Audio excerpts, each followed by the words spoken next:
Hi friends, നമ്മൾ ഇന്ന് നോക്കുന്നത് ഫണ്ട് ഫ്ലോ സ്റ്റേറ്റ്മെന്റ് ആണ്. ഫണ്ട് ഫ്ലോ സ്റ്റേറ്റ്മെന്റിന്റെ കുറച്ച് പോർഷൻ മാത്രമേ നോക്കുന്നുള്ളൂ. ഒരു ബേസിക് ആയിട്ട് വരുന്ന ഫണ്ട് എന്ന് പറയുന്ന കോൺസെപ്റ്റും ഫ്ലോ ഓഫ് ഫണ്ട് എന്തുവാണെന്നും അതൊക്കെ പ്രോബ്ലത്തിന് വേണ്ടിയിട്ട് മിനിമം അറിഞ്ഞിരിക്കേണ്ട കുറച്ച് കാര്യങ്ങളാണ് ഇന്നത്തെ ക്ലാസ്സിൽ പറയാൻ പോകുന്നത്. ആദ്യം നമ്മൾ നോക്കുന്നത് ഫണ്ടാണ്. ഇതിപ്പം നമുക്ക് ബികോം സ്റ്റുഡൻസിനും നെറ്റിന് പ്രിപ്പയർ ചെയ്യുന്നവർക്കൊക്കെ പ്രയോജനപ്പെടുന്ന ഒരു വീഡിയോ ആയിരിക്കും. അത് നമുക്ക് ഫണ്ട് എന്ന് പറയുന്ന കോൺസെപ്റ്റ് എന്താണെന്ന് നോക്കാം. Fund denotes working capital. Fund എന്ന് പറഞ്ഞു കഴിഞ്ഞാൽ സിംപ്ലി വർക്കിംഗ് ക്യാപിറ്റൽ ആണ്. There are two concepts of working capital, gross working capital and net working capital. അപ്പോൾ വർക്കിംഗ് ക്യാപിറ്റൽ പറയുമ്പോൾ fund means working capital. Working capital പറയുമ്പോൾ രണ്ട് രീതിയിലുള്ള വർക്കിംഗ് ക്യാപിറ്റൽ ഉണ്ട്. അല്ലെങ്കിൽ രണ്ട് കോൺസെപ്റ്റ് പറയാം. ഒന്ന് ഗ്രോസ് വർക്കിംഗ് ക്യാപിറ്റൽ എന്നും പറയാം, നെറ്റ് വർക്കിംഗ് ക്യാപിറ്റൽ എന്നും പറയാം. ഗ്രോസ് വർക്കിംഗ് ക്യാപിറ്റൽ ആണെങ്കിൽ it means firms investment in current assets. നമ്മുടെ ഫേമിന്റെ കറണ്ട് അസറ്റ്സിലുള്ള ഇൻവെസ്റ്റ്മെന്റിനെ, ടോട്ടൽ ഇൻവെസ്റ്റ്മെന്റിനെയാണ് ഗ്രോസ് വർക്കിംഗ് ക്യാപിറ്റൽ എന്ന് പറയുന്നത്. എന്നാൽ net working capital means excess of current assets over current liabilities. Current അസറ്റ്സും കറണ്ട് ലയബിലിറ്റിയും തമ്മിലുള്ള ഡിഫറൻസിനെ, കറണ്ട് അസറ്റ്സ് കറണ്ട് ലയബിലിറ്റിയേക്കാൾ എത്ര കൂടി നിൽക്കുന്നോ അതിനെയാണ് നെറ്റ് വർക്കിംഗ് ക്യാപിറ്റൽ എന്ന് പറയുന്നത്. നമ്മളിവിടെ ഫണ്ട് ഫ്ലോ സ്റ്റേറ്റ്മെന്റിൽ നമ്മൾ ഉപയോഗിക്കുന്ന കോൺസെപ്റ്റ് എന്ന് പറയുന്നത് നെറ്റ് വർക്കിംഗ് ക്യാപിറ്റൽ ആണ്. അതായത് current assets minus current liability ആണ് വർക്കിംഗ് ക്യാപിറ്റൽ എന്ന് ഫണ്ട് ഫ്ലോ സ്റ്റേറ്റ്മെന്റിൽ ഉദ്ദേശിക്കുന്നത്, കൂടുതലായിട്ട് യൂസ് ചെയ്യുന്നത്. നമുക്കറിയാം കറണ്ട് അസറ്റ്സ് എന്താണെന്ന് അറിയാം. Current assets are those assets which can be converted in cash within a year. 1 ഇയറിനുള്ളിൽ ക്യാഷ് ആയിട്ട് കൺവേർട്ട് ചെയ്യാൻ പറ്റുന്ന അസറ്റുകളാണ് കറണ്ട് അസറ്റ്സുകൾ. Cash in hand, cash at bank, bills receivable, debtors, stock, prepaid expenses, short term investment, ഇതൊക്കെ current അസറ്റുകളാണ്. Current liabilities are those liabilities which are to be paid within a year. 1 ഇയറിനുള്ളിൽ pay ചെയ്യേണ്ടുന്നതായിട്ടുള്ള liabilities ആണ് current liabilities. Creditors, bills payable, outstanding expenses, bank overdraft, short term loans, ഇതൊക്കെ current liabilities ആണ്. Current assets, excess current assets over current liabilities ആണ് net working capital എന്ന് പറയുന്നത്. ആ net working capital ആണ് നമ്മുടെ ഫണ്ട് ഫ്ലോ സ്റ്റേറ്റ്മെന്റിൽ വരുന്നത്. ഇനി നമുക്ക് നോക്കാനുള്ള ഫ്ലോ ഓഫ് ഫണ്ട് ആണ്. ഫ്ലോ ഓഫ് ഫണ്ടിൽ ഫ്ലോയും ഉണ്ട്, ഫണ്ടും ഉണ്ട്. ഫണ്ട് നമുക്ക് എന്താണെന്നറിയാം. ഫണ്ട് ഡിനോട്ട്സ് അല്ലെങ്കിൽ fund means working capital. Flow means change or movement. Flow എന്ന് പറഞ്ഞു കഴിഞ്ഞാൽ change of movement, change or movement. നമ്മുടെ ഫണ്ടിൽ വരുന്ന change, that is change in fund means change in working capital ആണ് ഫ്ലോ ഓഫ് ഫണ്ട്. നമ്മുടെ working ക്യാപിറ്റലിൽ വരുന്ന change അല്ലെങ്കിൽ മൂവ്മെന്റിനെയാണ് ഫ്ലോ ഓഫ് ഫണ്ട് എന്ന് പറയുന്നത്. ചേഞ്ച് പറയുമ്പോൾ നമുക്ക് രണ്ട് രീതിയിൽ പറയാം. വർക്കിംഗ് ക്യാപിറ്റൽ കൂടുക അല്ലെങ്കിൽ വർക്കിംഗ് ക്യാപിറ്റൽ കുറയാം. അപ്പോൾ any increase or decrease in working capital means funds flow. Working capital കൂടിയോ കുറയുകയോ ചെയ്യുന്നതിന്, അതായത് എന്തെങ്കിലും ചേഞ്ച് വരുവാണെങ്കിൽ അതിനെയാണ് ഫണ്ട്സ് ഫ്ലോ അല്ലെങ്കിൽ ഫ്ലോ ഓഫ് ഫണ്ട് എന്ന് പറയുന്നത്. അല്ലെങ്കിൽ മൂവ്മെന്റ് ഓഫ് ഫണ്ട്സ്. അത് രണ്ട് രീതിയിലാവാം. ഇൻഫ്ലോയോ ആവാം, ഔട്ട്ഫ്ലോയോ ആവാം. ഓർഗനൈസേഷൻ അകത്തോട്ട് വന്നതും ആവാം, ഓർഗനൈസേഷനിൽ നിന്ന് പോയതും ആവാം. ഇതിനെയാണ് എന്തെന്ന് പറയുന്നത്, ഫ്ലോ ഓഫ് ഫണ്ട് എന്ന് പറയുന്നത്. ഇനി നോക്കുമ്പോൾ ചില transactions, in case a transaction results in an increase of funds it will be termed as source of fund അല്ലെങ്കിൽ ഇൻഫ്ലോ എന്നും പറയും. നമ്മൾ ട്രാൻസാക്ഷൻ നോക്കുമ്പോഴത്തേന് ഫണ്ടിൽ അല്ലെങ്കിൽ വർക്കിംഗ് ക്യാപിറ്റൽ ഇൻക്രീസ് ചെയ്തിരിക്കുവാണെങ്കിൽ അത് സോഴ്സ് ഓഫ് ഫണ്ടാണ്. വർക്കിംഗ് ക്യാപിറ്റൽ ഇൻക്രീസ് ചെയ്തതാണെങ്കിൽ അത് സോഴ്സ് ഓഫ് ഫണ്ടാണ് അല്ലെങ്കിൽ ഇൻഫ്ലോ ഓഫ് ഫണ്ടാണ്, ഫണ്ട് വന്നതാണ്.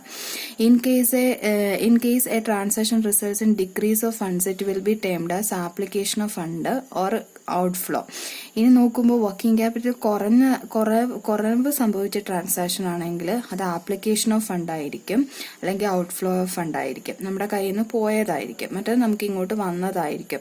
വർക്കിംഗ് ക്യാപിറ്റൽ കൂടുകയാണെന്നുണ്ടെങ്കിൽ അതെന്ന് പറയുന്നത് സോഴ്സ് ഓഫ് ഫണ്ട് അല്ലെങ്കിൽ ഇൻഫ്ലോ ഓഫ് ഫണ്ടാണ്. വർക്കിംഗ് ക്യാപിറ്റൽ കുറയുവാണെങ്കിൽ അത് ആപ്ലിക്കേഷൻ ഓഫ് ഫണ്ടാണ് അല്ലെങ്കിൽ ഔട്ട്ഫ്ലോ ഓഫ് ഫണ്ടാണ്. ഇനി ചില ട്രാൻസാക്ഷൻസിന് ഇത് രണ്ടും ഉണ്ടാവത്തില്ല, അതായത് ചേഞ്ച് ഉണ്ടാവത്തില്ല. In case A transaction does not make any change in the working capital position, it is a non-funded transaction.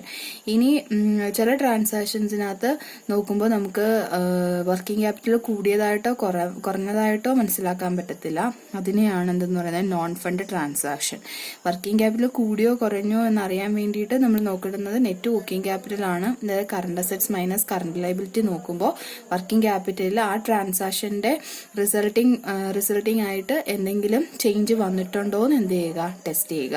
കൂടിയിട്ടുണ്ടെങ്കിൽ working capital കൂടുവാണെങ്കിൽ അത് സോഴ്സ് ഓഫ് ഫണ്ട് അല്ലെങ്കിൽ ഇൻഫ്ലോ ആണ്. വർക്കിംഗ് ക്യാപിറ്റൽ കുറയുവാണെങ്കിൽ അത് ആപ്ലിക്കേഷൻ ഓഫ് ഫണ്ട് അല്ലെങ്കിൽ outflow of fund ആണ്. ഇനി ആ ഒരു ട്രാൻസാക്ഷന്റെ ഫലമായിട്ട് വർക്കിംഗ് ക്യാപിറ്റൽ ഒരു മാറ്റവും വരുന്നില്ല, പഴയ വർക്കിംഗ് ക്യാപിറ്റൽ തന്നെയാണ് കിട്ടുന്നതെന്നുണ്ടെങ്കിൽ അവിടെ എന്തോ ഇല്ല, നോൺ ഫണ്ട് ട്രാൻസാക്ഷൻ ആണ്. വർക്കിംഗ് ക്യാപിറ്റലിൽ ചേഞ്ച് ഇല്ല, നോൺ ഫണ്ട് ട്രാൻസാക്ഷൻ. ഇത്രയാണ് ഫ്ലോ ഓഫ് ഫണ്ട് എന്ന് പറയുന്നത്. ഇനി ഇതിനകത്ത് നമ്മൾ എങ്ങനെയാണ് വർക്കിംഗ് ക്യാപിറ്റൽ കൂടിയോ കുറഞ്ഞോ അല്ലെങ്കിൽ വർക്കിംഗ് ക്യാപിറ്റൽ കൂടാനുള്ള സിറ്റുവേഷൻസ് ആണ് പറയാൻ പോകുന്നത്. ഫസ്റ്റ് പറയുന്നത് വർക്കിംഗ് ക്യാപിറ്റൽ ഇൻക്രീസ് ചെയ്യുന്ന സിറ്റുവേഷൻ. വർക്കിംഗ് ക്യാപിറ്റൽ എപ്പോഴാണ് ഇൻക്രീസ് ചെയ്യുന്നത്, വർക്കിംഗ് ക്യാപിറ്റൽ എപ്പോഴാണ് കുറയുന്നത്. വർക്കിംഗ് ക്യാപിറ്റൽ കൂടിക്കഴിഞ്ഞാൽ അത് സോഴ്സ് ഓഫ് ഫണ്ടാണ്. വർക്കിംഗ് ക്യാപിറ്റൽ കുറയുവാണെങ്കിൽ അത് ആപ്ലിക്കേഷൻ ഓഫ് ഫണ്ടാണ്. Working capital increases when increase in current assets or decrease in current liability. Working capital decrease when decrease in current assets or increase in current liability. Simple ആയിട്ട് പറയാം, when current assets increases working capital increases, when current assets decreases working capital decreases. Current assets കൂടുമ്പോൾ working capital കൂടും, current assets കുറയുമ്പോൾ working ക്യാപിറ്റലും കുറയും. അതായത് direct proportion ആണ്, direct relation ആണ്. Proportion അല്ല, ഡയറക്റ്റ് റിലേഷൻ ആണ്. കറണ്ട് അസറ്റ്സ് കൂടുമ്പോൾ വർക്കിംഗ് ക്യാപിറ്റൽ കൂടും, കറണ്ട് അസറ്റ്സ് കുറയുമ്പോൾ വർക്കിംഗ് ക്യാപിറ്റലും കുറയും. രണ്ടാമത് കറണ്ട് ലയബിലിറ്റി എടുക്കുമ്പോൾ when decrease in current liability working capital increases, when increase in current liability decreases working capital. അതായത് കറണ്ട് ലയബിലിറ്റി കൂടുമ്പോൾ വർക്കിംഗ് ക്യാപിറ്റൽ കുറയും, കറണ്ട് ലയബിലിറ്റി കുറയുമ്പോൾ വർക്കിംഗ് ക്യാപിറ്റൽ കൂടും. ഓപ്പോസിറ്റ് ഡയറക്ഷനിലാണ് പോകുന്നത്, ഓപ്പോസിറ്റ് ഡയറക്ഷൻ. അതായത് കറണ്ട് ലയബിലിറ്റി കൂടുമ്പോൾ working capital കുറയും, current liability കുറയുമ്പോൾ വർക്കിംഗ് ക്യാപിറ്റൽ കൂടും. ഇതെങ്ങനെ നമുക്ക് നോക്കാം, ഇതെങ്ങനെയാണ് വർക്ക് ചെയ്യുന്നതെന്ന് നമുക്ക് ജസ്റ്റ് ഒന്ന് നോക്കാം. അതിന് വേണ്ടിയിട്ട് നമുക്കൊരു എക്സാമ്പിൾ എടുക്കാം. ഇവിടെ നമ്മൾ വർക്കിംഗ് ക്യാപിറ്റൽ നെറ്റ് വർക്കിംഗ് ക്യാപിറ്റലാണ് എടുക്കുന്നതെന്ന് പറഞ്ഞു. അപ്പോൾ current assets minus current liability ആണ് വർക്കിംഗ് ക്യാപിറ്റൽ. നമ്മളിവിടെ ഒരു ഫിഗർ എടുത്ത് ചെയ്യാൻ പോവാണ്. കറണ്ട് അസറ്റ്സ് ഫോർ എക്സാമ്പിൾ നമുക്ക് 1000 രൂപയാണ് കറണ്ട് അസറ്റ്സിൽ ഉണ്ടായിരുന്നത്, 700 രൂപയാണ് വർക്കിംഗ് ക്യാപിറ്റൽ ഉണ്ടായിരുന്നത്, അപ്പോൾ കറണ്ട് ലയബിലിറ്റിയിൽ ഉണ്ടായിരുന്നത്. അപ്പോൾ വർക്കിംഗ് ക്യാപിറ്റൽ 300 ആണ്. ഇനി ഇതിനകത്ത് എങ്ങനെയാണ് ഈ ചേഞ്ച് വരുന്നതെന്ന് നോക്കാം. നമ്മൾ പറഞ്ഞത് കറണ്ട് അസറ്റ്സ് കൂടുമ്പോൾ വർക്കിംഗ് ക്യാപിറ്റൽ എന്ത് ചെയ്യും, കൂടും. കറണ്ട് അസറ്റ്സ് കുറയുമ്പോൾ വർക്കിംഗ് ക്യാപിറ്റലും എന്ത് ചെയ്യും, കുറയും. അപ്പൊ ആദ്യം നമ്മൾ നോക്കുന്നത് കറണ്ട് അസറ്റ്സിന്റെ ചേഞ്ച് ആണ്. കറണ്ട് അസറ്റ്സിന്റെ ചേഞ്ച് ആണ് ഫസ്റ്റ് നോക്കാൻ പോകുന്നത്. കറണ്ട് അസറ്റ്സിനകത്ത് ചേഞ്ച് വന്നു. കറണ്ട് അസറ്റ്സ് 1000 നിന്നും 1200 കൂടി. കറണ്ട് ലയബിലിറ്റിയിൽ നോ ചേഞ്ച്. ഇപ്പൊ നമ്മൾ നോക്കുമ്പോൾ വർക്കിംഗ് ക്യാപിറ്റൽ 500 ആയി. നോക്കിക്കേ, വർക്കിംഗ് ക്യാപിറ്റൽ 300 500 ആയിട്ട് മാറി. വർക്കിംഗ് ക്യാപിറ്റൽ കൂടി എപ്പോഴാ, കറണ്ട് അസറ്റ്സ് 1000 നിന്നും 1200 ആയിട്ട് കൂടിയപ്പോൾ. അപ്പോൾ വർക്കിംഗ് ക്യാപിറ്റൽ കൂടാനുള്ള കാരണം കറണ്ട് അസറ്റ്സ് എന്ത് ചെയ്തു, കൂടി. കറണ്ട് അസറ്റ്സ് കൂടുമ്പോൾ വർക്കിംഗ് ക്യാപിറ്റലും എന്ത് ചെയ്യും, കൂടും. ഇനി രണ്ടാമത് പറഞ്ഞത് കറണ്ട് അസറ്റ്സിനെ ഞാനങ്ങ് കുറച്ചു. കറണ്ട് അസറ്റ്സ് 1000 നിന്നും 800 മാറി. കറണ്ട് അസറ്റ്സ് 1000 നിന്നും 800 മാറി. കറണ്ട് ലയബിലിറ്റിക്ക് നോ ചേഞ്ച്. ഇപ്പൊ വർക്കിംഗ് ക്യാപിറ്റൽ വരുമ്പോഴത്തേന് എത്ര വരും, 100 വരും. 800 മൈനസ് 700 100. നോക്കിക്കേ, 300 ആയിരുന്ന വർക്കിംഗ് ക്യാപിറ്റൽ 100 ആയിട്ട് എന്ത് ചെയ്തു, കുറഞ്ഞു. എപ്പോഴാ കുറഞ്ഞത്, കറണ്ട് അസറ്റ്സ് 1000 നിന്ന് 800 ആയിട്ട് മാറി. കുറഞ്ഞപ്പോഴത്തേന് വർക്കിംഗ് ക്യാപിറ്റലും എന്ത് ചെയ്തു, കുറഞ്ഞു. ഇതാണ് ഞാൻ പറഞ്ഞത്, when assets increases, assets means current assets. When current assets increases, working capital also increases. Working capital എന്ത് ചെയ്യും, കൂടും. When current assets decreases, working capital also decreases. Current assets കുറയുമ്പോൾ വർക്കിംഗ് ക്യാപിറ്റൽ എന്ത് ചെയ്യും, കുറയും. ഇനി നമ്മൾ നോക്കുന്നത് കറണ്ട് ലയബിലിറ്റിയിലാണ്. കറണ്ട് ലയബിലിറ്റിയിൽ എടുക്കുമ്പോൾ current assets minus current liability is equal to working capital. നമ്മൾ നേരത്തെ പറഞ്ഞതുപോലെ തന്നെ കറണ്ട് അസറ്റ്സ് 1000, കറണ്ട് ലയബിലിറ്റി 700, അപ്പോൾ വർക്കിംഗ് ക്യാപിറ്റൽ 300. ഇതാണ് നമുക്ക് ഉണ്ടായിരുന്നത്. നമ്മൾ കറണ്ട് ലയബിലിറ്റി വരുന്ന ചേഞ്ച് ആണ് നോക്കാൻ പോകുന്നത്. കറണ്ട് അസറ്റ്സിൽ ഒരു ചേഞ്ചും ഇല്ല, 1000 മൈനസ് കറണ്ട് ലയബിലിറ്റി നമ്മൾ 900 ആയിട്ട് കൂട്ടി. 700 നിന്നും 900 ആയിട്ട് എന്ത് ചെയ്തു, കൂട്ടി. അപ്പോൾ വർക്കിംഗ് ക്യാപിറ്റൽ എത്രയായി, 100 ആയി. നോക്കിക്കേ, 1000 കറണ്ട് അസറ്റ്സ് വ്യത്യാസമില്ല, കറണ്ട് ലയബിലിറ്റി കൂട്ടിയപ്പോഴത്തേന് വർക്കിംഗ് ക്യാപിറ്റൽ എന്ത് ചെയ്തു, കുറഞ്ഞു. അപ്പോൾ കറണ്ട് ലയബിലിറ്റി കൂടുമ്പോൾ വർക്കിംഗ് ക്യാപിറ്റൽ എന്ത് ചെയ്യും, കുറയും. ഇനി നമ്മൾ ഈ 1000 ആയിരുന്ന 1000 അല്ല, അതിനകത്ത് വ്യത്യാസമില്ല, കറണ്ട് അസറ്റ്സ് വ്യത്യാസമില്ല. കറണ്ട് ലൈബിലിറ്റി 700 ആയിരുന്നത് നമ്മൾ 500 ആയിട്ട് കുറച്ചു. ഇപ്പം നമ്മൾ നോക്കിക്കേ വർക്കിംഗ് ക്യാപിറ്റൽ എത്രയായി? 500 ആയി. നോക്കിയേ 300 ആയിരുന്ന വർക്കിംഗ് ക്യാപിറ്റൽ 500 ആയിട്ട് മാറി. എപ്പോഴാ? നമ്മുടെ കറണ്ട് ലൈബിലിറ്റി 700-ൽ നിന്നും 500 ആയിട്ട് കുറച്ചപ്പോൾ. അപ്പൊ കറണ്ട് ലൈബിലിറ്റി കുറയുമ്പോൾ വർക്കിംഗ് ക്യാപിറ്റൽ എന്ത് ചെയ്യും? കൂടും. ഇതാണ് ഇതിന്റെ ബേസിക് ആയിട്ടുള്ള ഒരു തിയറി എന്ന് പറയുന്നത്. അപ്പൊ എപ്പോഴാണ് when current liability increases working capital decreases. Current liability കൂടുമ്പോൾ വർക്കിംഗ് ക്യാപിറ്റൽ എന്ത് ചെയ്യും? കുറയും. When current liability decreases working capital increases. ഇതാണ് ആ ഒരു ചേഞ്ച് എന്ന് പറയുന്നത്. അപ്പോൾ വർക്കിംഗ് ക്യാപിറ്റൽ കൂടുമ്പോൾ അതെന്താണ്? സോഴ്സ് ഓഫ് ഫണ്ടാണ്. വർക്കിംഗ് ക്യാപിറ്റൽ കുറയുമ്പോൾ അത് ആപ്ലിക്കേഷൻ ഓഫ് ഫണ്ടാണ്. ഇവിടെ വർക്കിംഗ് ക്യാപിറ്റൽ കുറഞ്ഞപ്പോൾ അതെന്താണ്? Application of fund. Working capital കൂടുമ്പോൾ എന്താണ്? Source of fund. Source of ഫണ്ടാണ് ഇൻഫ്ലോ, ആപ്ലിക്കേഷൻ ഓഫ് ഫണ്ടാണ് ഔട്ട്ഫ്ലോ. ഇനി നമ്മൾ പറഞ്ഞു, നോക്കിക്കേ, ഇനി നമുക്ക് അടുത്തത് പഠിക്കാനുള്ളത്, in the transaction one aspect belongs to current category and other belongs to non current category there is a flow of funds that is either inflow or outflow of working capital. ഇനി ഒരു transaction എടുക്കുമ്പോൾ flow of fund ഉണ്ടാവണമെങ്കിൽ, ഇൻഫ്ലോയോ ഔട്ട്ഫ്ലോയോ ഉണ്ടാകണമെന്നുണ്ടെങ്കിൽ ആ ട്രാൻസാക്ഷനിൽ ഒരു aspect എന്തായിരിക്കണം? Current category ആയിരിക്കണം. ഒരു aspect non current category അല്ലെങ്കിൽ ഫിക്സഡ് നേച്ചറിലുള്ളതായിരിക്കണം. നമ്മളൊരു ട്രാൻസാക്ഷൻ എടുക്കുമ്പോൾ 2 ആസ്പെക്ട് ഉണ്ടാവും. അതിൽ ഒരു ആസ്പെക്ട് എന്ന് പറയുന്നത് കറന്റ് നേച്ചറിലുള്ളതായിരിക്കണം, എന്ന് വെച്ചാൽ ഷോർട്ട് ടേം ആയിരിക്കണം. ഒരെണ്ണം എന്ന് പറയുന്നത് നോൺ കറന്റ് അല്ലെങ്കിൽ ഫിക്സഡ് ഓർ ലോങ് ടേം നേച്ചറിലുള്ളത് ആയിരിക്കണം. എങ്കിൽ മാത്രമേ അതിനകത്ത് എന്തുണ്ടെന്ന് പറയാൻ പറ്റൂ? Inflow or outflow, change in working capital അല്ലെങ്കിൽ ഫ്ലോ ഓഫ് ഫണ്ട് ഉണ്ടെന്ന് ഉള്ള ട്രാൻസാക്ഷൻ ആണ് പറയാൻ പറ്റത്തുള്ളൂ. അതിന് എക്സാമ്പിൾ പറയുവാണെങ്കിൽ, purchases of plant and machinery. നമ്മൾ പ്ലാന്റ് ആൻഡ് മെഷീനറി ക്യാഷിന് വാങ്ങിച്ചു. ഇതിനകത്ത് 2 ആസ്പെക്ട് എന്ന് പറയുന്നത്, ഒന്ന് പ്ലാന്റ് ആൻഡ് മെഷീനറി ആണ്, ഒന്ന് ക്യാഷ് ആണ്. Plant and machinery fixed assets ആണ്, ക്യാഷ് എന്ന് പറയുന്നത് കറണ്ട് അസറ്റ്സ് ആണ്. അപ്പോൾ ഒരെണ്ണം കറണ്ട് നേച്ചറും ഒരെണ്ണം നോൺ കറണ്ട് നേച്ചറുമാണ്, അല്ലെങ്കിൽ ഫിക്സഡ് നേച്ചറുമാണ്. ഇവിടെ എന്തോ ഉണ്ടാകും? ഫണ്ട് ഫ്ലോ ഉണ്ടാവും. എങ്ങനെയാ ഫണ്ട് ഫ്ലോ ഉണ്ടാവുന്നത്? ഇവിടെ ഇപ്പോൾ cash, purchase of plant and machinery എന്ന് പറയുമ്പോഴത്തേനും ഒന്ന് പ്ലാന്റ് ആൻഡ് മെഷീനറി, അത് നോക്കേണ്ട കാര്യമില്ല, അത് നമ്മുടെ ഇക്വേഷനകത്ത് വരത്തില്ല. നമ്മുടെ ഇക്വേഷനകത്ത് വരുന്ന ഐറ്റം എന്ന് പറയുന്നത് ഇവിടെ കറണ്ട് അസറ്റ്സ് ആണ്. കറണ്ട് അസറ്റ്സ് മീൻസ് ഇവിടുത്തെ കറണ്ട് അസറ്റ്സ് ക്യാഷ് ആണ്. നമ്മൾ പ്ലാന്റ് ആൻഡ് മെഷീനറി വാങ്ങിച്ചപ്പോൾ ക്യാഷ് എന്ത് ചെയ്തു? നമ്മുടെ കയ്യിൽ നിന്ന് പോയി. അപ്പൊ ക്യാഷ് അത്രയും കുറഞ്ഞു. കറണ്ട് അസറ്റ്സ് എന്ത് ചെയ്തു? കുറഞ്ഞു. കറണ്ട് അസറ്റ്സ് കുറയുമ്പോൾ വർക്കിംഗ് ക്യാപിറ്റലും എന്ത് ചെയ്യും? കുറയും. അങ്ങനെയാണ് അവിടെ എന്തോ വരുന്നത്? വർക്കിംഗ് ക്യാപിറ്റൽ കുറയുക എന്ന് പറയുമ്പോൾ ആപ്ലിക്കേഷൻ ഓഫ് ഫണ്ടാണ്. അടുത്ത sale of land and building for cash. നമ്മൾ ലാൻഡ് ആൻഡ് ബിൽഡിംഗ് ക്യാഷിന് എന്ത് ചെയ്തു? വിറ്റു. അവിടുത്തെ 2 ഐറ്റംസ് എന്ന് പറയുന്നത് ഒന്ന് ലാൻഡ് ആൻഡ് ബിൽഡിങ്ങും ഒന്ന് ക്യാഷും ആണ്. ലാൻഡ് ആൻഡ് ബിൽഡിംഗ് ഫിക്സഡ് നേച്ചറിലുള്ളതാണ്, ഫിക്സഡ് അസറ്റ് ആണ്. ക്യാഷ് കറണ്ട് അസറ്റ്സ് ആണ്. നമുക്ക് വേഗം അതൊന്ന് അനലൈസ് ചെയ്യാം. ഇവിടെ ലാൻഡ് ആൻഡ് ബിൽഡിംഗ് നോക്കേണ്ട കാര്യമില്ല, ക്യാഷ് ആണ് നോക്കുന്നത്. വിൽക്കുമ്പോൾ ക്യാഷ് വരുവാണ് ചെയ്യുന്നത്. അപ്പം ക്യാഷ് ഇൻഫ്ലോ ആണ്, അല്ലെങ്കിൽ ക്യാഷ് കൂടിയതാണ്. കറണ്ട് അസറ്റ്സ് കൂടുമ്പോൾ വർക്കിംഗ് ക്യാപിറ്റലും എന്ത് ചെയ്യും? കൂടും. അതൊരു സോഴ്സ് ഓഫ് ഫണ്ടാണ്. ഇങ്ങനെയാണ് ആ ചേഞ്ച് നമ്മൾ അനലൈസ് ചെയ്യേണ്ടുന്നത്. അപ്പൊ ഈ ട്രാൻസാക്ഷൻസിനകത്ത് എല്ലാം ഒരെണ്ണം കറന്റ് നേച്ചറും ഒരെണ്ണം ഫിക്സഡ് നേച്ചറുമാണ്. അപ്പോൾ ഒരെണ്ണം കറന്റ് നേച്ചറും ഒരെണ്ണം ഫിക്സഡ് നേച്ചറും ആണെങ്കിൽ മാത്രമേ അവിടെ ഫ്ലോ ഓഫ് ഫണ്ട് ഉണ്ടെന്ന് പറയാൻ പറ്റൂ. ഒന്നുകിൽ ഇൻഫ്ലോ അല്ലെങ്കിൽ ഔട്ട്ഫ്ലോ. അടുത്ത example, issue of debentures four cash. നമ്മൾ ക്യാഷ് കടത്തിന് വാങ്ങിച്ചു. ഡിബെഞ്ചർ എന്ന് പറഞ്ഞാൽ കടപ്പത്രം. നമ്മൾ ക്യാഷ് കടത്തിന് വാങ്ങിച്ചു. 2 ഐറ്റം ഡിബെഞ്ചറും ക്യാഷും ആണ്. ഡിബെഞ്ചർ ഫിക്സഡ് ലൈബിലിറ്റി ആണ്, ക്യാഷ് എന്ന് പറയുന്നത് കറണ്ട് അസറ്റ്സ് ആണ്. കടത്തിന് വാങ്ങിക്കുമ്പോൾ ക്യാഷ് നമ്മുടെ ഓർഗനൈസേഷനിലോട്ട് വരികയാണ് ചെയ്യുന്നത്, കറണ്ട് അസറ്റ്സ് കൂടുകയാണ് ചെയ്യുന്നത്. കറണ്ട് അസറ്റ്സ് കൂടിക്കഴിഞ്ഞാൽ വർക്കിംഗ് ക്യാപിറ്റൽ കൂടും. അതെന്ന് പറയുന്നത് എന്താണ്? വർക്കിംഗ് ക്യാപിറ്റൽ കൂടുന്നത് ഒരു സോഴ്സ് ഓഫ് ഫണ്ടാണ്. The redemption of debentures. ഈ വാങ്ങിച്ച സാധനം, വാങ്ങിച്ച ക്യാഷ് നമ്മൾ എന്ത് ചെയ്തു? റീപേ ചെയ്തു. Redemption means repayment of debentures, തിരിച്ചു കൊടുത്തു. ഡിബെഞ്ചേഴ്സും ക്യാഷും ആണ്. ഡിബെഞ്ചേഴ്സ് നമ്മുടെ ലൈബിലിറ്റി, ഫിക്സഡ് ലൈബിലിറ്റി ആയിരുന്നു. ക്യാഷ് നമ്മൾ കടം വാങ്ങിച്ച് തിരിച്ചു കൊടുക്കുമ്പോൾ നമ്മുടെ കയ്യിൽ ക്യാഷ് എന്ത് ചെയ്യും? കുറയും. കറണ്ട് അസറ്റ്സ് എന്ത് ചെയ്തു? കുറഞ്ഞു. വർക്കിംഗ് ക്യാപിറ്റലും ഒപ്പം എന്ത് ചെയ്യും? കുറയും.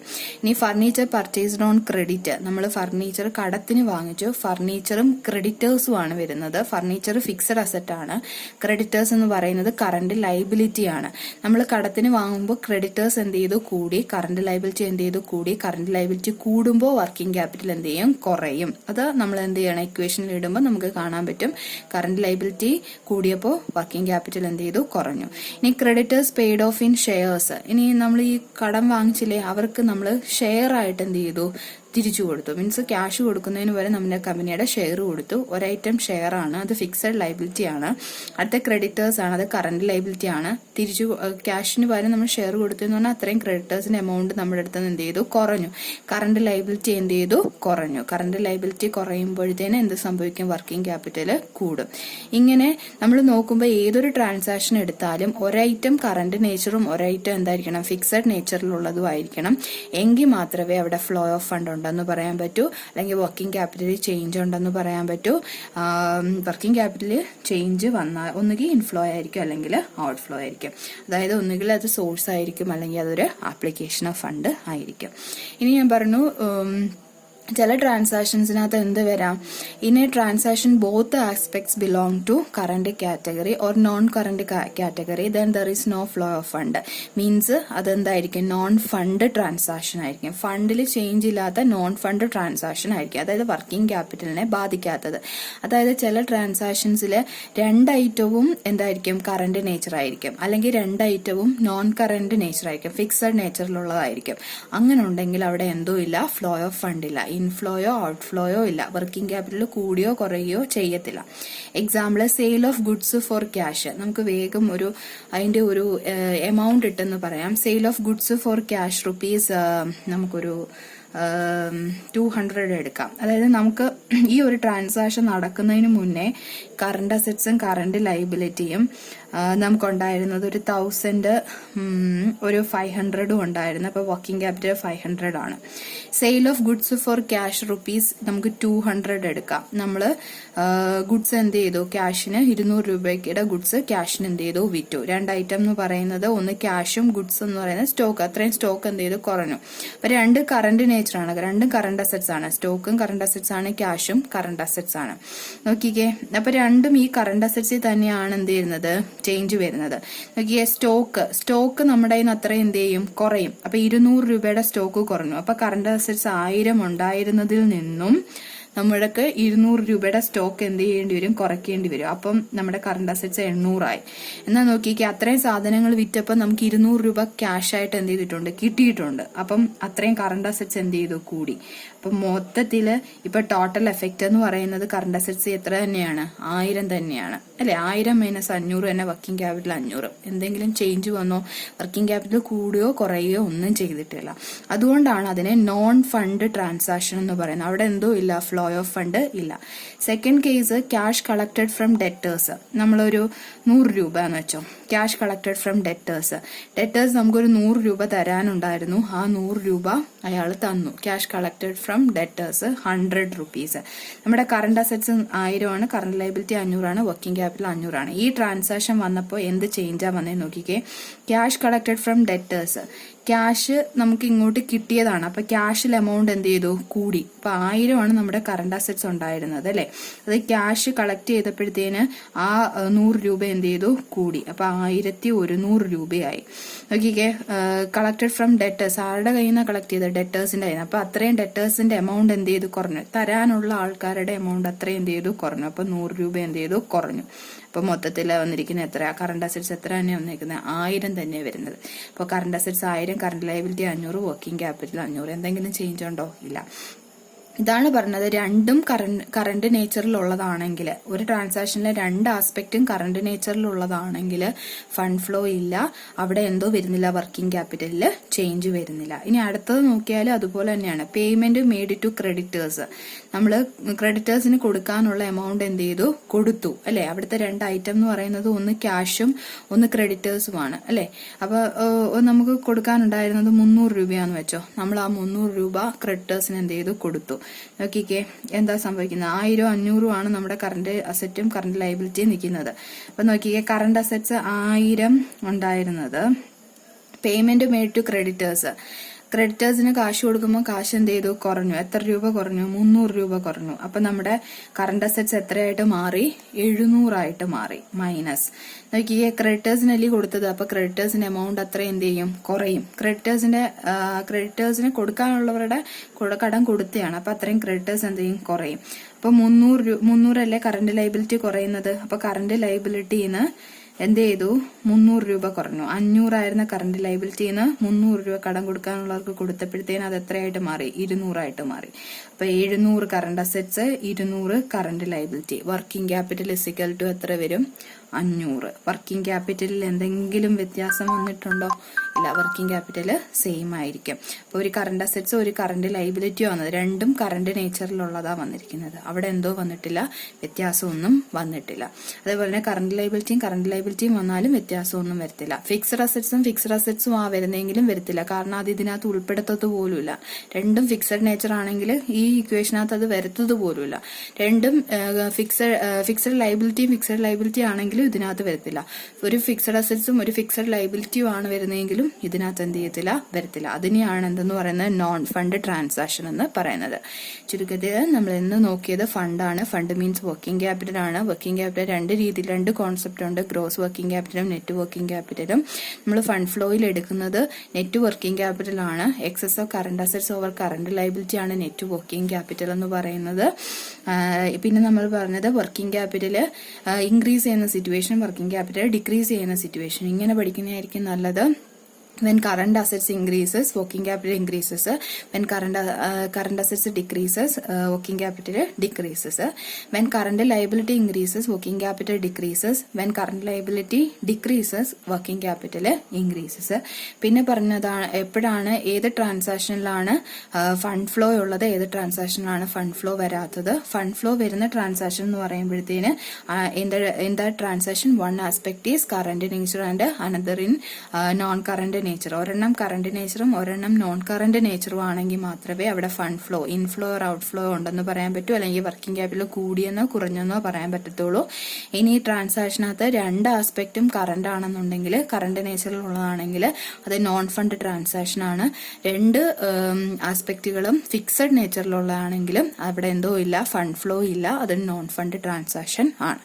ഇത്രയാണ് ഇന്നത്തെ ക്ലാസ്. നെക്സ്റ്റ് ക്ലാസ് എന്ന് പറയുമ്പോൾ ഫിനാൻഷ്യൽ സ്റ്റേറ്റ്മെന്റ് അതെങ്ങനെ തയ്യാറാക്കുന്നത്, അതിന്റെ പ്രാക്ടിക്കൽ പ്രോബ്ലംസ് ഒക്കെ ആയിരിക്കും നോക്കുന്നത്. Okay, thank you.